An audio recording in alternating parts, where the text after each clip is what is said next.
தமிழ் குறுக்கெழுத்து முதுநிலை தேர்வு 2ஆம் தாள் நன்றாக எழுதிட கடிதங்கள் மற்றும் 1/3 பாகம் ஆகியவற்றில் வரும் சிறப்பு சுருக்கங்களை பலமுறை எழுதி பயிற்சி செய்திட வேண்டும். மே 1991 ஒப்பந்த புள்ளி அறிவிப்பு சிறப்பு சுருக்கங்கள். ஒப்பந்த காலம், ஒப்பந்த புள்ளிகள். மணி வரை பெறப்பட்டு, மணிக்கு, வருகை தந்துள்ள. ஒப்பந்தக்காரர்கள் முன்னிலையில் பிரிக்கப்படும். வேலையில்லா பட்டதாரிகளுக்கு முன்னுரிமை அளிக்கப்படும். முன்வைப்புத் தொகை. வெளியீடும். ஒப்பந்த புள்ளி அறிவிப்பு தயார் செய்க. பத்திரிகை விளம்பரம் சிறப்பு சுருக்கங்கள். பதவிகள் நிரப்பப்பட உள்ளன. பட்டதாரியாகவும் விண்ணப்பிக்கலாம். குறைந்தபட்சம் முன் அனுபவம் பெற்றிருக்க வேண்டும். மாத ஊதியம் 2000. அடிகள் தனி. தேதிக்குள் விளம்பரம் தயாரிக்க. பேரவைக் கூட்ட அறிவிப்பு சிறப்பு சுருக்கங்கள். நிதி நிறுவனத்தின் பேரவைக் கூட்டம். மணிக்கு நடிகரும். சென்ற ஆண்டு வரவு செலவு கணக்குகளுக்கு ஒப்படைப்பு. புதிய நிர்வாகிகள் தேர்தல். சிறப்பு தீர்மானங்கள். விவாதமும் வாக்கெடுப்பும். நிகழ்ச்சி நிரலில் கூட்ட குறிப்புகள் தவறாமல் கலந்து கொள்ள வேண்டும் என கோரி பேரவை கூட்ட அறிவிப்பு தயார் செய்க. பத்திரிகை ஆசிரியருக்கு கடிதம் சிறப்பு சுருக்கங்கள். மழை காலங்களில் கொசு உற்பத்திக்கும் மாண்புமிகு முதல்வர் அப்பகுதிக்கு வருகை தந்தபோது ஒரு பகுதி மறுபகுதி நல்ல முறையில் மிக அவசியம். பத்திரிகை ஆசிரியருக்கு எழுதும் கடிதம் தயாரிக்க. 1/3 பாகம் சிறப்பு சுருக்கங்கள். சட்டமன்ற பேரவையில் ஆளுநர் பேசியதாவது: சட்டமன்ற உறுப்பினர்களே, தமிழ்நாடு சட்டப்பேரவையின் கூட்டத்தொடரில் தெரிவித்துக் கொள்கிறேன். நடப்பாண்டில் மாநில அளவில் இருந்திருக்கிறது பொறுத்தவரையில் வேளாண்மை உற்பத்தியை உயர்த்த அரசு தெரிவிக்க விரும்புகிறேன். தமிழ்நாட்டில் குடிநீர் பிரச்சனையை இந்த அரசு இதுவரையில் குடிநீர் வசதியை அரசு வறட்சி நிவாரண இந்த அரசு மின் உற்பத்தி எதிர்கொள்ள 60% இந்த ஆண்டு. ஏனெனில் பாராட்டத்தக்க குறிப்பிட விரும்புகிறேன். புதிய தொழில் கொள்கை. தமிழ்நாட்டில் தொழில் வளர்ச்சி குறிப்பிடத்தக்கது. தொழில் வளர்ச்சிக்கு புதிய தொழில்கள். மகிழ்ச்சி அடைகிறேன். விவாதங்கள் உதவும். என் உரையை நிறைவு செய்கிறேன். 15 seconds.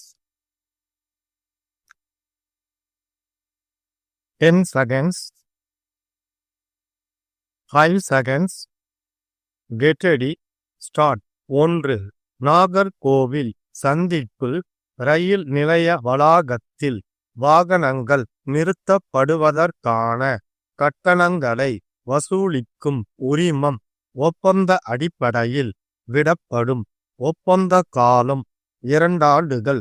ஒப்பந்த புள்ளிகள் ஆகஸ்ட் 10 மாலை 3 மணி வரை பெறப்பட்டு மாலை 4 மணிக்கு வருகை தந்துள்ள ஒப்பந்தக்காரர்கள் முன்னிலையில் பிரிக்கப்படும். வேலையில்லா பட்டதாரிகளுக்கு முன்னுரிமை அளிக்கப்படும். முன்வைப்புத் தொகை ரூ.1000. தென்னக ரயில்வே பொது மேலாளர், சென்னை வெளியிடும் ஒப்பந்த புள்ளி அறிவிப்பு தயாரிக்க 2. சென்னையில் உள்ள பிரபல 5 நட்சத்திர ஓட்டல் ஒன்றில் 5 வரவேற்பாளர்கள் பதவிகள் நிரப்பப்பட உள்ளன. பட்டதாரியாகவும் ஆங்கிலத்தில் சரளமாக பேசும் திறமையும் உடைய 25 வயதுக்கு மேற்படாத அழகும் இளமையும் உடைய மகளிர் விண்ணப்பிக்கலாம். குறைந்தபட்சம் 2 ஆண்டுகள் இத்தகைய பதவியில் முன் அனுபவம் பெற்றிருக்க வேண்டும். மாத ஊதியம் 2000 ரூபாய் மற்றும் படிகள் தனி. ஜூன் மாதம் 10ஆம் தேதிக்குள் விண்ணப்பங்கள் அஞ்சல் பெட்டி 120 தினமணி பத்திரிகை, சென்னை 2 என்ற முகவரிக்கு அனுப்பி வைக்கவும். விளம்பரம் தயாரிக்க 3. திருவாளர்கள் சுந்தரம் நிதி நிறுவனத்தில் 20வது பேரவைக் கூட்டம் சென்னை ராயப்பேட்டை நல்வாழ்வு திருமண மண்டபத்தில் ஜனவரி 30ஆம் தேதி மாலை 3 மணிக்கு நடைபெறும்.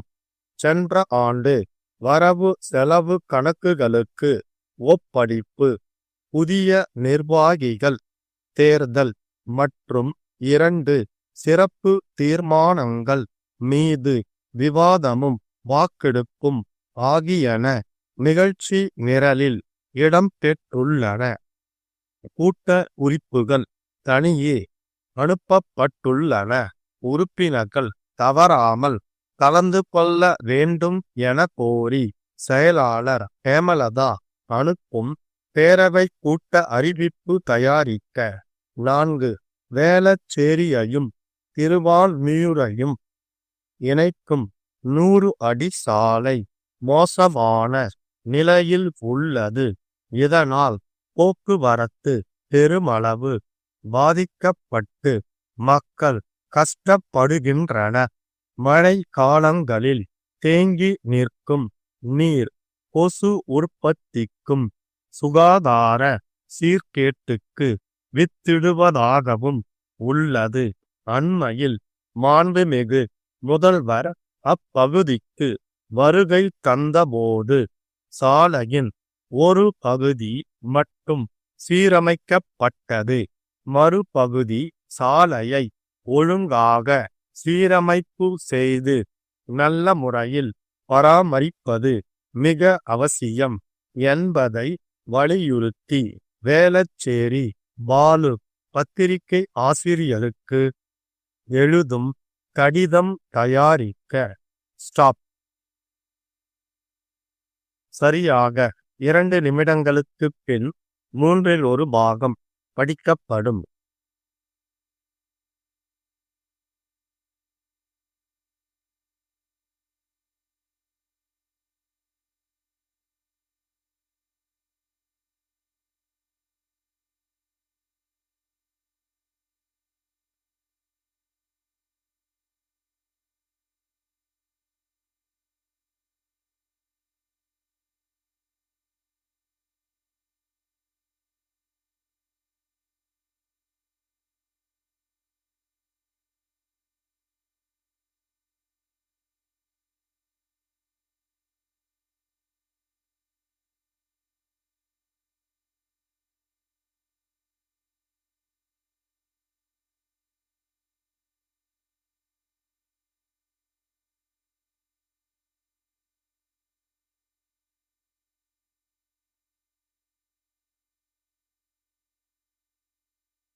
15 seconds,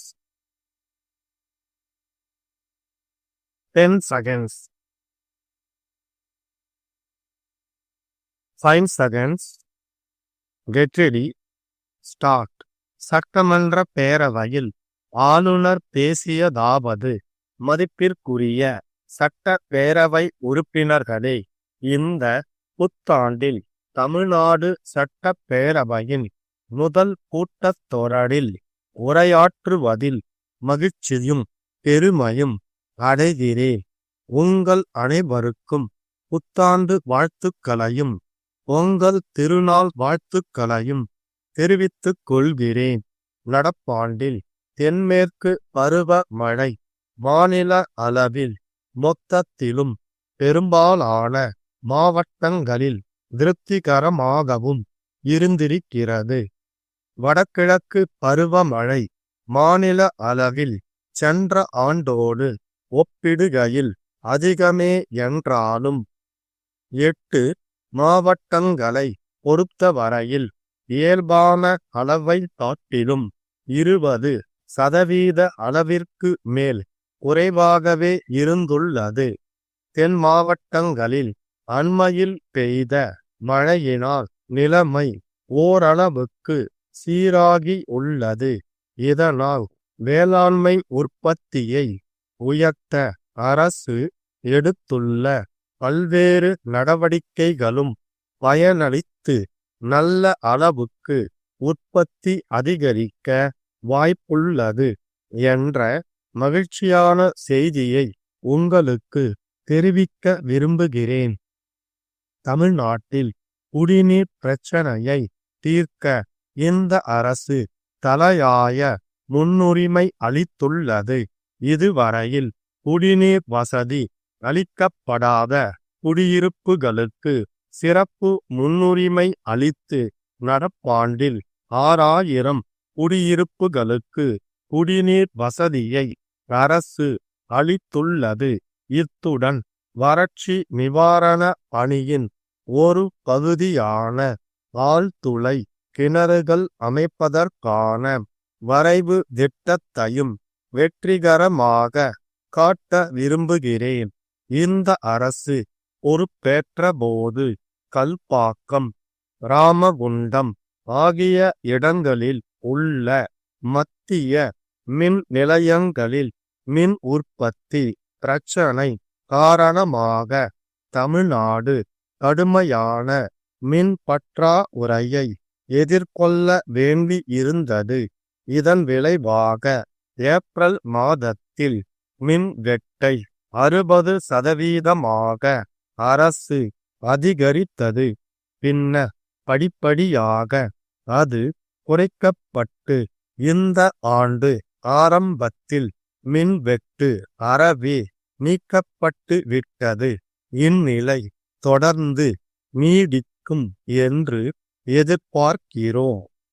ஏனெனில் மேட்டூரில் 3வது மின் நிலையத்தை தொடங்கவும் மற்ற நிலையங்களின் செயல்திறனை பெருக்கவும் தீவிரமான நடவடிக்கைகள் மேற்கொள்ளப்பட்டு மின் உற்பத்தி கணிசமான அளவிற்கு அதிகரித்துள்ளது.